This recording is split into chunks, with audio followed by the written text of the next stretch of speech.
se traduce como la resistencia o el aguante de una persona en determinadas situaciones. Pero eso es un diccionario secular.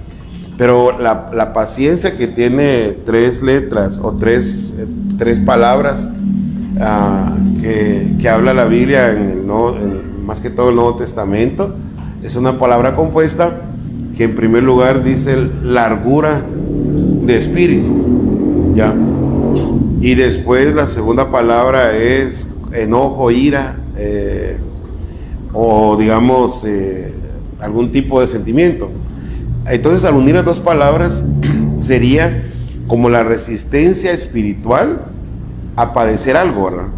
Ya, porque digamos, hay gente que es muy ligerita para enojarse, para contestar, para decir todo, y eso señal que no es paciente.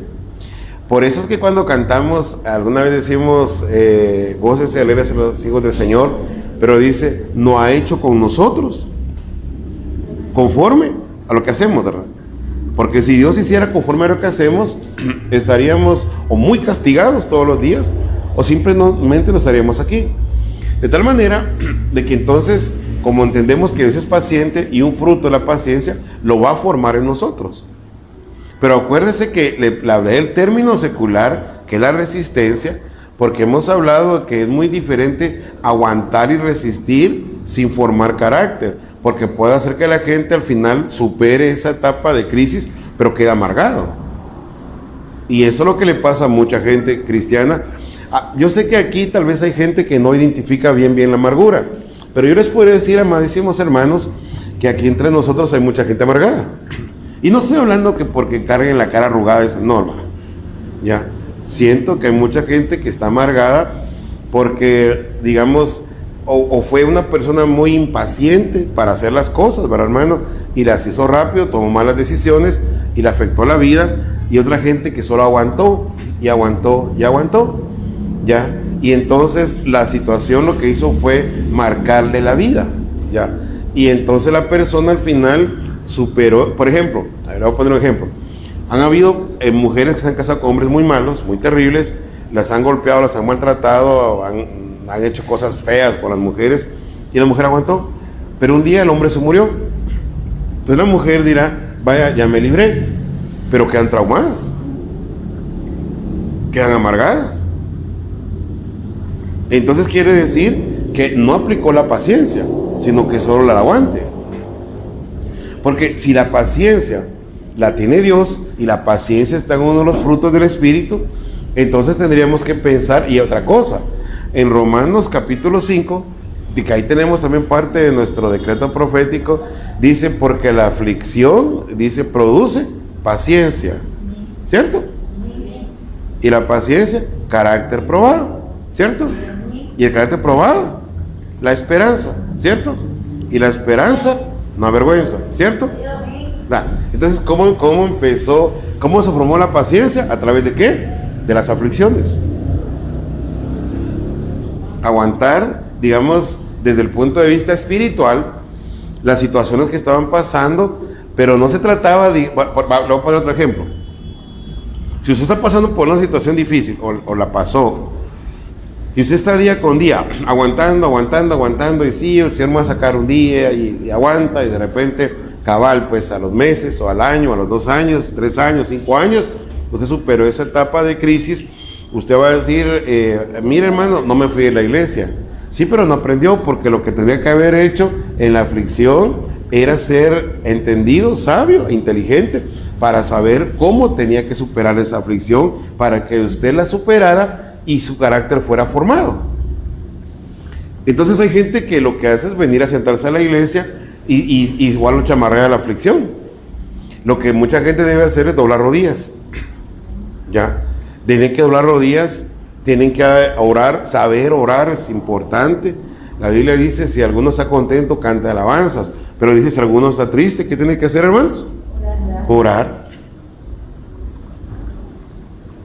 El Señor que hizo sus aflicciones, orar. Entonces quiere decir que la aflicción formó a esa persona, porque la persona entendió qué era lo que tenía que hacer. Otros, ¿qué pasó en las aflicciones? Buscaron consejo. y dijeron, busquemos consejo, ¿qué nos pueden recomendar nuestras autoridades para poder salir adelante de esto? Buscaron el consejo, se les enseñó el consejo y lo aplicaron. Entonces hay muchas formas en las cuales la gente tiene que aprender en los momentos de aflicción. Simple y llanamente sentarse en una iglesia no le va a dar ese aprendizaje. Ya no se lo va a dar. Acuérdese usted que la palabra de Dios es una vivencia, es una experiencia. No es solo el conocimiento. Porque si fuera solo conocimiento, aquel que edificó su casa sobre la roca, sobre la arena, lo hubiera resistido. Porque acuérdese usted que el que edificó en la arena y el que edificó en la roca, los dos oyeron, ¿o no? Los dos tenían el mismo conocimiento, oyeron lo mismo. ¿Cuál fue la diferencia? Uno la practicó y otro no. Entonces, el que oyó y no practicó, dijo, ya la pasé, ya me libré de esto, por eso yo le aconsejo esto. Dios nos ha librado, o más bien nos ha hecho pasar por estas pruebas ya 2 veces, en 6 meses, hermano. 2 veces en 6 meses. Yo le podría decir, Dios nos ha bendecido, pero yo le aconsejaría no va a ser imprudente. No va a decir usted, ya me di cuenta que soy bien macho, que no se me pega nada, o que la paso ahora sí. No va a ser que la tercera sea la vencida, ¿va?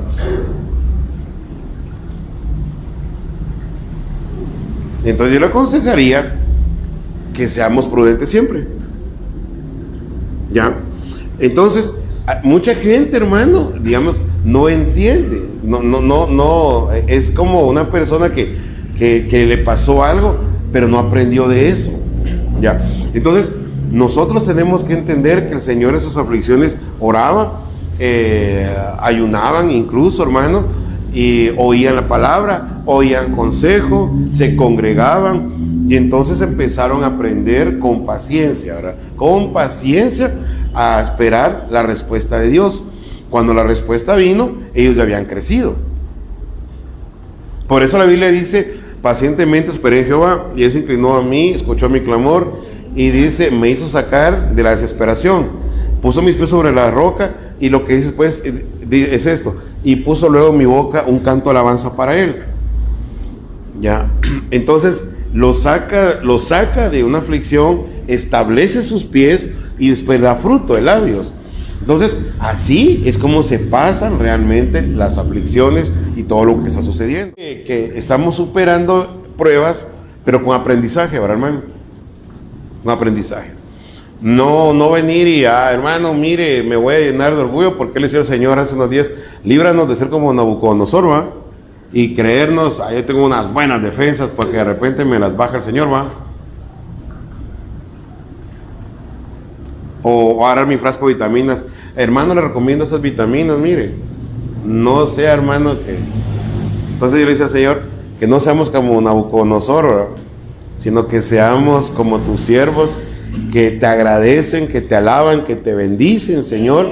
Y como dijo David, no a nosotros, sino a tu nombre, y a ti damos gloria, hermano. Es a Él, no es a nada más que a Él, hermano. Entonces, la paciencia es un fruto, pero es una virtud de Dios. Y como es virtud de Dios, nos la quiere trasladar.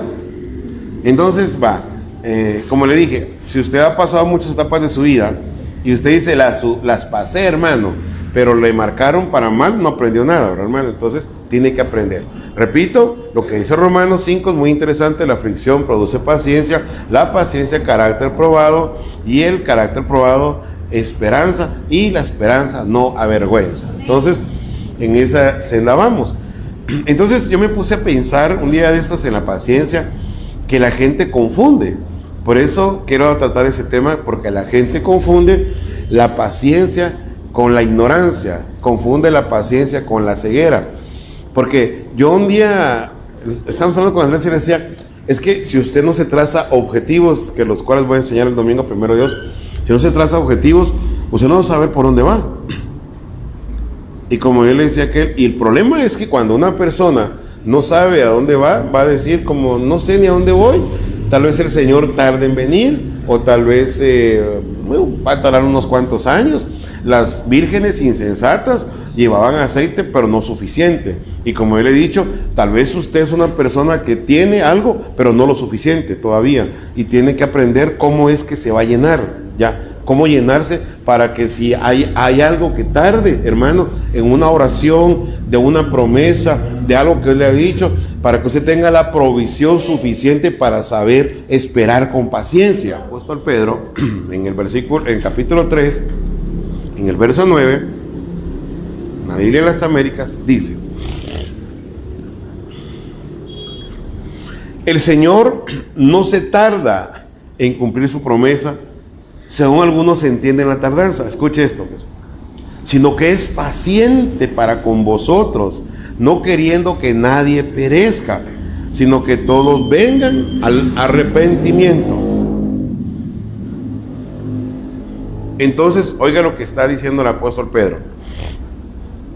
¿Por qué? Mire, hermano, ¿por qué estamos hablando de hace 2000 años? 2000 años donde la gente ya esperaba la venida del Señor. 2000 años. O sea, la paciencia de Dios se ha extendido 2000 años. Y entonces, dice el apóstol Pedro, el Señor no se tarda en cumplir su promesa, según algunos entienden la tardanza. Entonces, ojo con esto. Hay gente que entiende la paciencia como tardanza. Entonces va a venir la gente y los que entienden así van a decir: Dios no me oye. Yo oro a Dios y Él no me oye. He orado a Dios por N cantidad de meses y Dios no me oye. En cambio, escuché que una persona dice que oró a Dios y Dios inmediatamente hizo. Yo le digo a usted, para empezar, Dios no está a mi servicio, en primer lugar. En segundo lugar, usted no sabe cuál era el trato de uno y el del otro. Porque mire. Aquella niña de la casa que visitó el Señor, que le enseñé la vez pasada, la niña, hermano, acababa de morir. ¿Y se recuerda? Se recuerda que el Señor sacó a los que estaban chillando y se quedó con 5 y le dijo: levántate. ¿Se recuerda, hermano? Que le dijo Talita Kumi y la levantó. No es lengua quechí. Si eso parece. Entonces se levantó y le dijo: deben de comer, dijo. Y empezó la muchachita, ¿cierto? Va, se acaba de morir. Ah, pero llegó con otro que tenía 4 días de muerto, ya apestaba. Y dígame una cosa, ¿quién era más cercano al Señor? ¿La que acaba de morir o que apestaba? Ahí está. Si Dios se tarda en tu vida, porque tiene gran amor por ti. Pero nosotros decimos tardanza, ¿verdad? No paciencia, sino tardanza.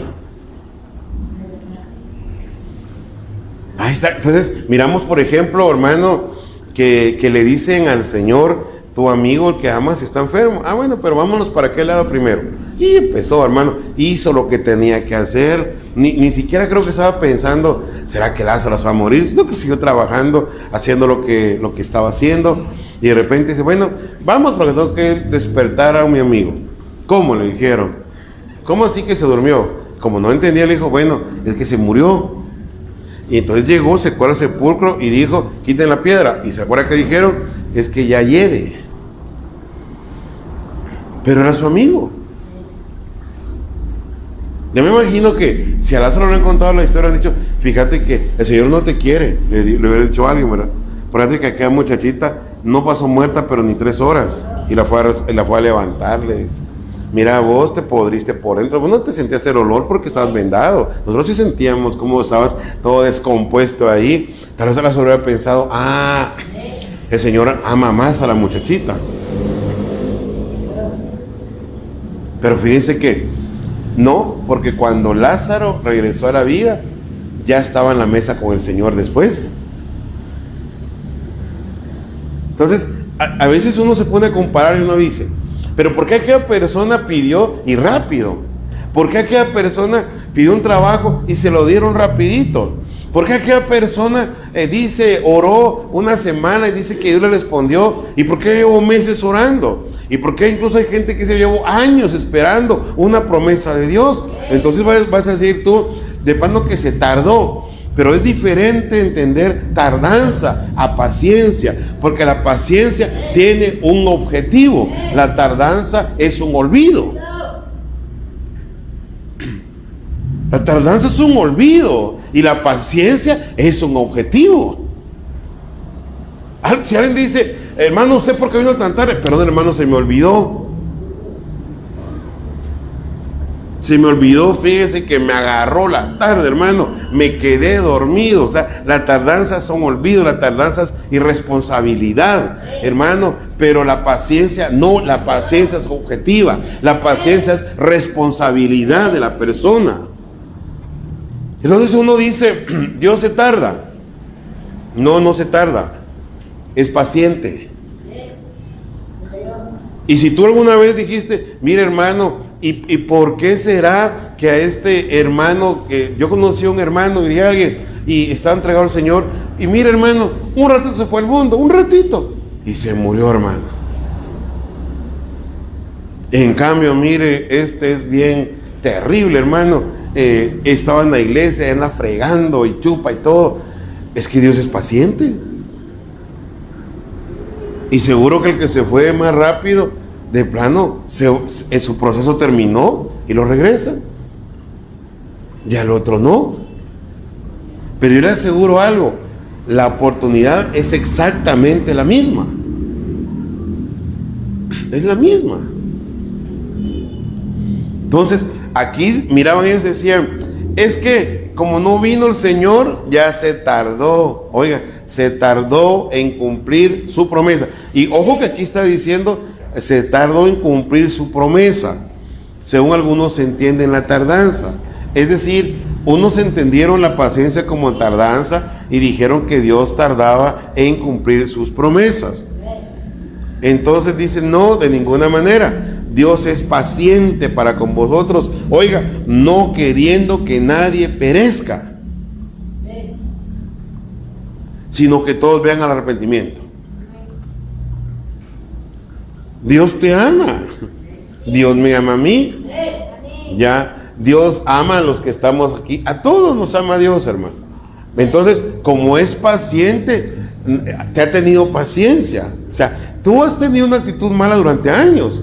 Y tú te estás columpiando, que es diferente. Estás pensando, ya no me va a pasar nada. De plano que no pienses así.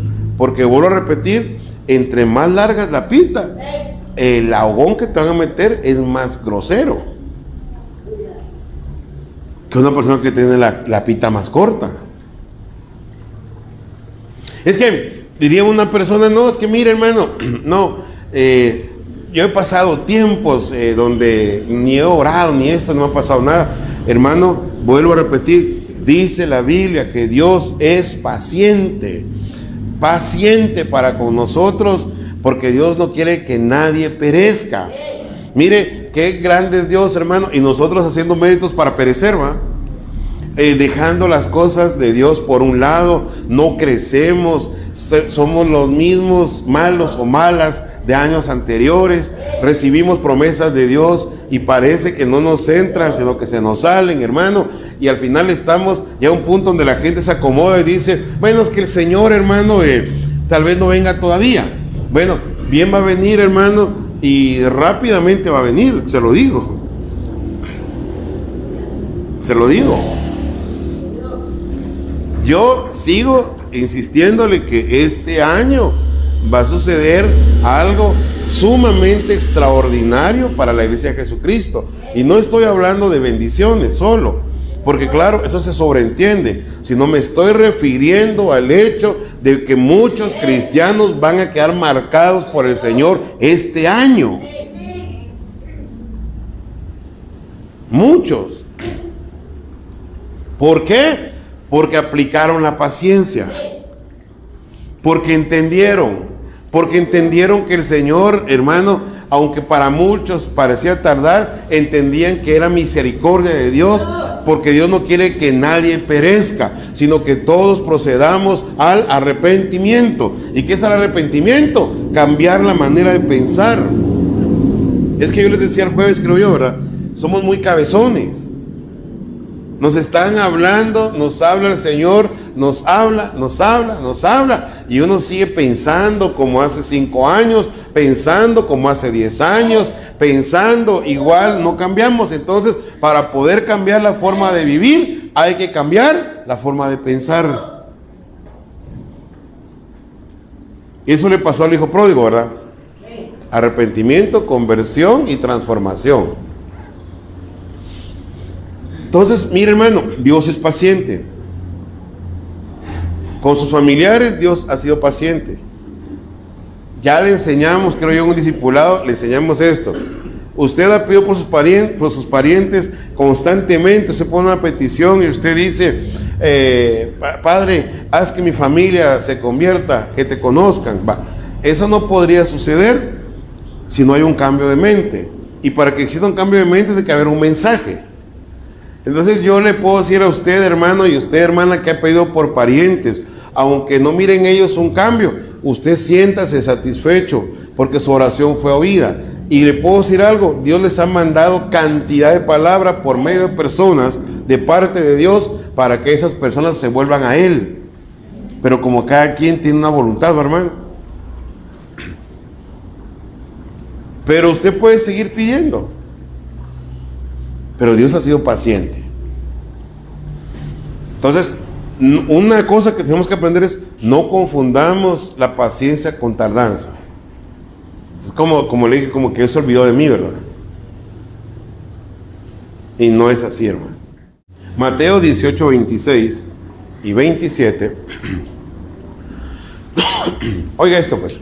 Esta historia la conocemos, y cuando las historias conocemos, me enfoco básicamente en las partes que voy a utilizar para enseñarle, porque si no ocuparía un montón de espacio, ¿verdad? Dice, Mateo 18, 26, es el Señor hablándoles a los suyos en relación al perdón. Le dicen, ¿hasta cuántas veces debo perdonar al que me ofende? ¿7 veces diarias? No, hasta 70 veces diarias. Y empieza a hablar el Señor del perdón y les enseña cómo es el reino de los cielos en esta parábola. Entonces dice, había un hombre que le debía una gran cantidad de dinero al Señor que aparece aquí. Eran 10,000 talentos. Mire, pues le voy a dar una cantidad ahorita. 10,000 talentos equivalen a 10 millones de dólares. Ya.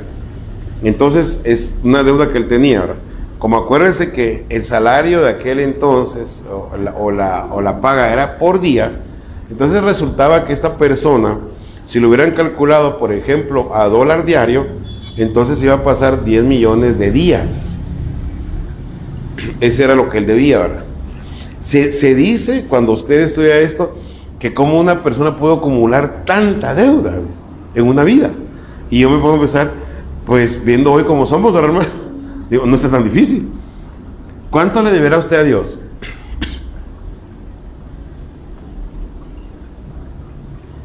¿Usted le debe a Dios, hermano? ¿Sí? ¿Cuánto? Fíjese que yo le decía a unos hermanos ayer, nosotros somos tan cabezones que el año pasado Dios nos saca de una gran prueba. Ya. Y como yo dije, el 7 de agosto hicimos un culto de acción de gracias porque dijimos, pues, bendito Dios, la pasamos y aquí estuvimos. Pero le digo, a la gente que pasó eso, ya se lo olvidó. ¿Ya se lo olvidó? ¿Ya no se recuerda? Porque usted se ha dado cuenta que el bien se olvida bien fácil, pero el mal se graba. ¿Se ha dado cuenta usted de eso? Toda la gente que te hace un bien, ay, sí, qué bueno, dices tú, y se te olvida. Pero cuando alguien te hace un mal, permanece para siempre. Y lo que más recuerdas. Entonces le decía a algunos hermanos a él, la gente el domingo de primicias, o si hubiera sido el domingo pasado, la gente hubiera venido, toda la iglesia en general, porque no habría cómo pagarle al Señor lo que Él hizo. Pero como a la gente se lo olvidó.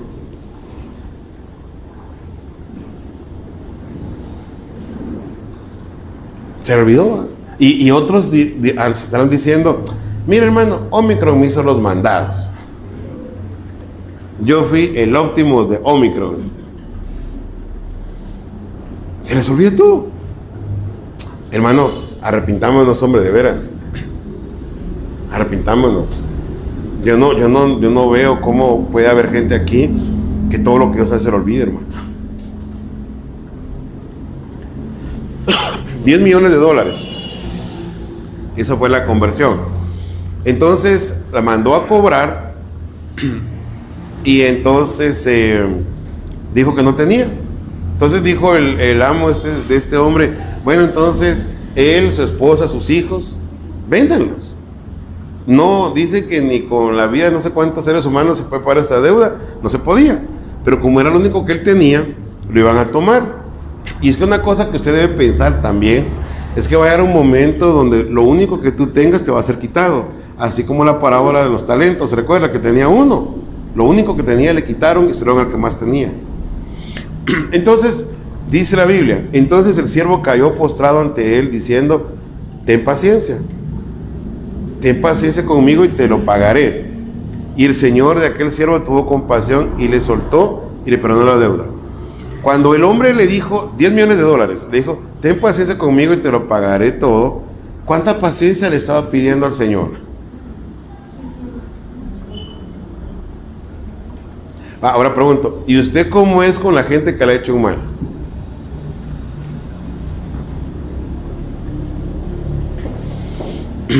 Oiga, que lo que él está diciendo es descabellado. Si 4 vidas no podían pagar la deuda, ¿qué paciencia estaba pidiendo? ¿O de qué tamaño era la paciencia que él pretendía tener? Porque le está diciendo, ¿verdad? Ten paciencia. O sea, extiende, digamos, el espíritu tuyo, alárgalo lo más que puedas, ¿verdad? No te enojes conmigo en todo ese tiempo, porque te lo voy a pagar. Entonces, obviamente el amo iba a decir, pero si ni con 4 vidas, me puedes pagar, lo que me estás pidiendo es que yo, mi hijo, mi nieto, bisnieto, tataranieto, tataranieto, y no sé qué, todavía te estén cobrando. Pero entonces dijo, el hombre tuvo compasión y le soltó, y por ende al soltarlo a él, también liberó a su familia. Aquí hay otra regla. Muchas veces, hermano, hay personas que por las formas incorrectas de vivir atan a la familia. Y entonces, si la persona en cuestión es desatada, también desata a los suyos. Porque acuérdense que aquel profeta que se endeudó ató a sus 2 hijos, ¿se recuerda? Por eso es importante que los padres no mantengamos deudas y les demos un ejemplo a los hijos de ofrendar, diezmar y de dar. Porque si el padre tiene deudas y no le dio un buen ejemplo a un hijo, lo ató automáticamente. También dice la Biblia que cuando el Señor entró a Jerusalén, había el pollino de una asna atado a ella. Y dijo el Señor, desátenlo de ella porque lo voy a utilizar. Muchos padres no le enseñamos a nuestros hijos a dar. Y estamos endeudados. Entonces, tenemos que entender porque aquí liberaron a la familia cuando lo liberaron a él. Aquel profeta, sus hijos fueron atados. Ya, entonces hay que tener en cuenta eso. Entonces le soltó y vaya, el hombre salió contento, salió, hermano, dijo, va, me salvé. Entonces iba otro consiervo de él que le debía menos. ¿Sabe cuánto le debía a él, el consiervo, a este siervo? Aquel era el de $10 millones. Aquel debía $17. $17 contra 10 millones. Y entonces va caminando el que debe $17, ¿va, hermano? Tal vez pensando, no tengo para el pan de mañana, ¿va? Y se encontró con aquel, ¿verdad? Y le dice, entonces, le dice que le pague, ¿verdad, hermano? Todo. Pero dice que que lo tenía estrangulado del cuello y págame, hermano. Y es que lo que voy es que a ese hombre se le había olvidado la misericordia de Dios. Por eso le digo, hermano, mire, proceda al arrepentimiento, hombre. Que no se le olvide, hermano, la misericordia de Dios que tuvo con usted, con los suyos. Que Dios tuvo misericordia con los que estamos aquí, hermano. Entonces, se le olvidó rápidamente. Mira aquel que le dio $17, lo agarra al cuello, lo empieza a zarandear, le cobra, hermano. Y ese consiervo, oiga, hermano, hizo exactamente lo mismo que él hizo. Dice, cayendo a sus pies, le suplicaba diciendo, ten paciencia conmigo y te pagaré. ¿Cuánto era la paciencia que él estaba pidiéndole al otro? ¿Sí? Pongamos exagerado, una semana. Exageradamente una semana. Y mire lo que dice. Sin embargo, él no quiso, sino que fue y lo echó en la cárcel hasta que pagara lo que debía. Entonces, fíjese bien los tipos de paciencia. Una paciencia inagotable, 10 millones, contra una paciencia, digamos, efímera, $17. Y entonces el Señor pone este ejemplo y dice que cuando lo vieron, los consiervos fueron con el Señor y le dijeron, ¿te recuerdas aquel que le perdonaste 10 millones? Sí. Mira, metió a la cárcel a uno que le debía $17. Tráiganlo. Y le dijo, lo regañó y le dijo, como yo hice contigo, debiste hacer. Entonces, entrégalo a la cárcel otra vez a él, ya, a los verdugos, y que lo azoten hasta que pague la deuda. Por eso entendemos también que allá abajo, en el infierno, hay gente que se fue con deudas. Y tienen que pagar esa deuda. Se tiene que pagar. Por eso dijo el Señor, con nadie tengáis deudas. Eso sería, le voy a explicar cómo sería la figura más adecuada. ¿Usted se recuerda de la cueva de Adulam? ¿Se recuerda? Entraron amargados, afligidos y endeudados. En otras palabras, al entrar a la cueva, como que hubieran entrado a su lugar temporal del infierno. Pero ¿cómo salieron de ahí? Valientes, ¿no? Entonces pagaron la deuda adentro de la cueva. ¿Cómo? Pero la pagaron.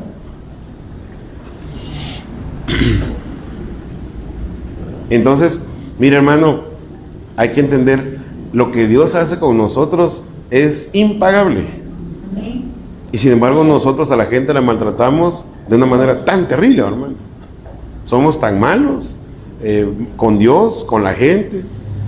Nos hacen una cosita y es un grandísimo problema, hermano, donde maldecimos, donde hablamos cosas tremendas en contra de alguien y donde nosotros somos totalmente gente sin paciencia. Entonces el Señor dejó este ejemplo para enseñarnos. Tu deuda y mi deuda delante de Él era impagable. No hay forma de pagar. Hoy nosotros podríamos estar diciendo fácilmente, podemos decir fácilmente hoy, hermanos, ¿se recuerdan de aquel hermano que venía a la iglesia? Aquel que murió en julio, ¿se recuerdan? Ah, sí. ¿Se recuerdan de la hermana también? Lástima que ya no está, ¿verdad? Murió también, ¿verdad? ¿Se recuerdan de aquel otro hermano? Sí, también murió. Fácilmente podemos estar diciendo eso. Pero Dios es paciente y nos ha bendecido. Y como Dios es paciente y nos ha bendecido, ¿qué quiere Dios de nosotros? Que aprendamos a ser pacientes. Mire, hermano, hay gente que con los niños pequeños es tan impaciente, ¿ha visto? Mire, pues, yo ayer les decía a ustedes, yo estoy claro que los güiros hay que educarlos, pero sé que los güiros friegan porque es su naturaleza. No es mismo un adulto, ¿va? Pero hay veces hay padres, hermano, que agarran a los güiros y les pegan bien salvajes, hermano, y todo, y hacen cosas bien feas, hermano, porque no tienen paciencia. Y eso no es así, hombre. Si Dios te tratara igual, ¿cómo te agarraría? Si por cada falta que tú hicieras de necedad, porque uno le dice a un güiro, necio, ¡pa! Iba al cuentazo. Bueno, y tú no eres necio. Nosotros no somos necios, hermano. ¿Cómo haría Dios con nosotros entonces? ¿Sabe cuál es el problema? Que como nosotros no educamos bien a nuestros hijos, nos hacen pasar vergüenzas. Pero la forma correcta es educarlos en la casa, adiestrarlos ahí, para que cuando ellos vengan a la iglesia, desde pequeños empiecen a entender qué es aquí y por qué venimos aquí. Santiago 5, 7 y 8 dice: por tanto, hermanos, sed pacientes hasta la venida del Señor. Mirad cómo el labrador espera el fruto precioso de la tierra, siendo paciente en ello, hasta que recibe la lluvia temprana y la lluvia tardía. Verso 8: sed también vosotros pacientes, fortaleced vuestros corazones, porque la venida del Señor está cerca. Entonces, aquí hay dos versículos con dos tipos de enseñanza. El versículo 7 dice: sed pacientes hasta la venida del Señor. Entonces, no ha venido el Señor todavía. ¿Qué demanda de nosotros? Pacientes, hermano, pero en el espíritu, no aguantando las chamarreas, pacientes en el espíritu, pacientes. Pedro por eso decía: la gente piensa que se tardó. Hermano que está aquí, Dios le ha dicho algo, le ha prometido algo, Dios le ha hablado a usted, espere con paciencia. ¿Me entiende? No entre en desesperación, espere con paciencia, porque fiel es el que se lo dijo, porque el que se lo dijo es incapaz de mentir. Dice que hay dos cosas y que no pueden mutar, que es el nombre del Señor y las promesas del Señor. No cambian. Dios se lo prometió, Dios lo hará. Dios lo dijo, Dios lo hará. Entonces, hermano, dice: sed pacientes hasta la venida del Señor. Y utiliza este ejemplo. Miren cómo el labrador es el que pasa el arado en la tierra, espera el fruto precioso de la tierra, siendo paciente en ello hasta que recibe la lluvia temprana, lluvia tardía. Lluvia temprano hacía germinar, lluvia tardía hacía producir un fruto. Entonces, ¿qué es lo que está diciendo aquí? Yo les decía el jueves pasado, el que va a labrar la tierra al principio tiene una visión terrible de un terreno lleno de ortigas, terrenos llenos de maleza, terrenos pedregosos, pero debe tener una visión de Dios para entender que aunque esté viendo eso ahora, un día lo va a ver como un campo fructífero, un campo que está ordenado y con fruto. Entonces, ¿sabe qué es lo que pasa con nosotros? Nosotros queremos tener visiones así, de todo, ¿verdad, hermano? De todo. Nosotros queremos, por ejemplo, pedir a Dios algo hoy y que ya se cumpla a los 5 minutos, ¿verdad? Y a veces lo que miramos no es, hermano, lo que esperamos. Pero cuando aplicamos la fe se convierte, hermano, en visión y la esperanza en realización. Entonces, cuando usted de repente mira como el labrador, hay un campo difícil, hay un campo duro, un campo pedregoso, un campo con maleza, pero yo sé que al final yo voy a ver la mano poderosa de Dios en esto, que tal vez hoy no miro bien. Pero dice el labrador, oiga, dice: él espera, dice, el fruto precioso de la tierra. Pero mire cómo, siendo paciente en ello hasta que recibe la lluvia temprana y tardía. El problema de nosotros es que queremos sembrar hoy y cosechar mañana. Y la gente se desanima. Entonces la gente dice: nah, ¿para qué sigo yo sembrando, hermano? ¿Para qué sigo yo dando? Si mire, pues no miro nada. No tengo nada. Y mire cómo dice, hermano, espera el precioso fruto de la tierra siendo paciente. Empezó por labrar la tierra, pero fue paciente para trabajar la tierra, paciente para hacer los surcos, paciente para poner la semilla, paciente, hermano amado, para esperar las lluvias, paciente para eso. Sabiendo, hermano, que cuando todas esas cosas fueran dándose, un día iba a tener un fruto, no cualquiera, sino un fruto precioso. Y dice el segundo ejemplo en verso 8: sed también vosotros pacientes, fortaleced vuestros corazones, porque la venida del Señor está cerca. Mira, hermano, fortalezcámonos, hermano, entre nosotros. Si miran hermanos desanimados, animémosle, hermano. Y si usted está pasando algo difícil hoy, hermano, anímese en el nombre de Jesús, hermano, que su corazón cobre ánimo, hermano amado, sabiendo que el Señor está cerca. Pero mire, pacientes, fortaleciendo el corazón. Uno quisiera muchas veces, y yo he hablado mucho esto, hermano, mi ejemplo, ¿sí que se pasa, hermano? Mi ejemplo que le quiero dar es una cosa que yo pienso, hermano. O yo así miro, pues, no va a pensar usted, la Biblia dice, sino como yo entiendo. Yo entiendo, ¿usted se recuerda alguna vez vieron en los periódicos donde salían las tiras cómicas que había un doctor que se llamaba el doctor Merengue? ¿Alguien se recuerda? Bueno, era la caricatura, era un cuatito bien mesurado, pero se le salió a un chamuco, que era otro, sí. Entonces, yo pienso que así somos la mayoría. Como que tenemos un bueno y un malo entre nosotros. A veces el bueno no es tan bueno y el malo es muy malo. Y a veces el bueno es más o menos y el malo no es tan malo. Pero todos tenemos. Todos. No piense usted, hermano, que cuando usted está hablándose solito está loco. David le hablaba a su yo, ¿se recuerda? Alma mía, decía David, bendice a Jehová. Y como sé que tú eres olvidadiza, y quien lo miraba decía, David, ¿te volviste loco? ¿A quién le hablas? A mí. ¿Pero cómo? Sí, yo le habla yo. Pero todos tenemos. Como le digo, hay quienes el malo es muy malo y otros más o menos.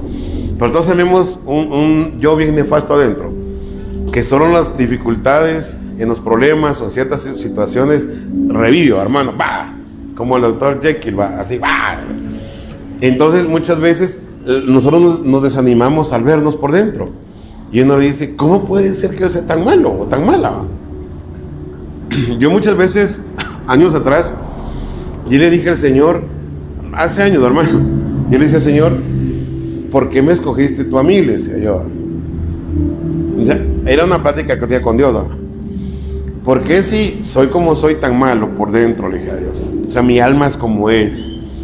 ¿Por qué me escogiste? ¿Qué es lo que tú viste que yo no puedo ver? Le decía.